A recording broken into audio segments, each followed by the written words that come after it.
والدین اپنے لڑکے کی شادی اس لیے نہیں کر رہے کہ لڑکا اپنے پاؤں پہ کھڑا ہو جائے. ابھی یہ دوسرے کے پاؤں میں چلتا ہے, اپنے پاؤں پہ نہیں ہے. اور اپنے پاؤں پہ چلنے سے کیا مراد ہے؟ کوئی کچھ کمانے والا ہو جائے. والدین اس لیے ابھی جب بچے 6 سال کا ہوتا ہے تب بھی آپ اس کی خیر خیریت ہوتا ہے, آپ اس کی خدمت کر رہے ہیں, آپ اس کے کپڑے لا رہے ہیں, اس کے کھانے پینے کا انتظام کر رہے ہیں. جب وہ کمانے کے لائق ہوتے ہیں تو آپ اس کو کمانے کو بھی لگا دینا ہے. اگر ان کو جاب نہیں کر رہے ہیں تو اس کے سیکھنے کے بارے اگر وہ نہ تجربے کار ہے, اگر وہ نہ تجربے کار ہے, کہیں جاب کرتے اس کی جاب ہٹ جاتی ہے, آگے والے چھوڑتے نہیں زیادہ تر. کیوں؟ لڑکے کو زیادہ کام بھی نہیں آتا, تجربہ مکمل نہیں ہے. اگر بیٹی کی شادی کرتے ہیں تو یہ کہا جاتا ہے کہ لڑکا ایسا ملے جو بہت اچھا کمانے والا ہو اور بہت تجربے کار ہو. اللہ کے بندو, آپ کی 45 سال عمر ہوتی ہے, لڑکا تو ابھی سمجھدار کو نہیں پورا نہیں ہوا.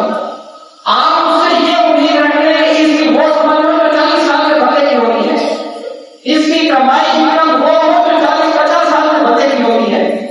اس چیز پر نہ کیا جائے, اس چیز پر غور نہ کیا جائے, بلکہ توقع آگاہ کیا جائے اور نارمل حالت میں بھی نکاح رخصتی شادی کی جائے اور شادی پر حضور خرچی بھی نہیں جائے.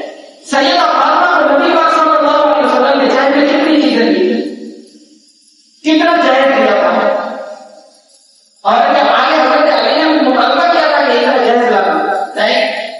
نبی پاک صلی اللہ علیہ وسلم روایت میں ہے کہ نبی پاک نے تقریباً 7 یا 9 چیزیں دی تھی, جن میں سے ایک بستر تھا, ایک جائے نماز تھی اور چند چیزیں اس طرح چھوٹی چھوٹی چیزیں.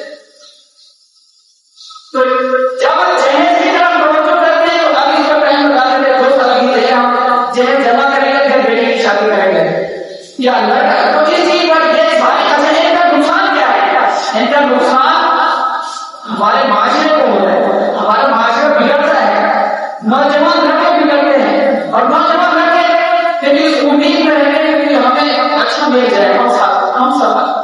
اب وہ اس پر چھوٹے بن دکھاتے ہیں, دوسروں کو شوق والے ہوتے ہیں اور پھر آپ کا اپنا سکون برباد ہوتا ہے. شکایت اگر والدین کو آتی ہے, آپ کا لڑکا یہ غلط حرکت کر رہا تھا, پریشان کر رہا تھا. آپ جب ان چیزوں پر عمل کریں گے, اپنی اولاد کے وقت پر شادی کریں گے, تربیت بھی کریں گے, ان کا ساتھ بھی نہیں, انہیں سمجھائیں گے, آپ کا معاشرہ سدھرے گا, آپ کی اپنی زندگی اچھی ہوگی. دین پر اسلام کی عمل کی وجہ سے اللہ پاک آپ کو قیامت میں بھی اچھا کرے گا. آخری